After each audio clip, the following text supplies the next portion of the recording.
Okay. So what is the most likely cause of this patient's respiratory symptoms? So it looks like we have a bunch of different respiratory conditions. So 60-year-old man with a history of rheumatoid arthritis presents to the clinic with worsening dyspnea on exertion and a non-productive cough.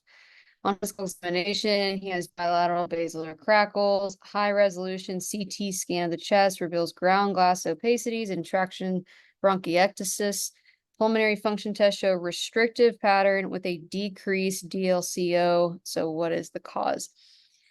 So restrictive pattern. So looking at the answer choices, I know interstitial is restrictive. I think that's the only one that's restrictive. But to make sure it goes with the rest of the question, ground glass opaque. I believe so. Hopefully I'm not holding on to that restrictive, but I think that's it.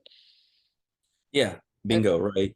So pleural fusion is not going to give you really ground glass, right? And then pulmonary embolism, right? It's usually on one side, maybe could get some kind of opacity, but usually not ground glass. Ground glass is pretty much interstitial lung disease, right? COPD is going to give you, inflated, hyperinflated lungs, but like it's not a restrictive, right? And then bronchiectasis, chronic cough, dyspnea, usually has sputum, things like that, but not ground glass. But yeah, everything here fits that interstitial lung disease, which is a restrictive lung pattern.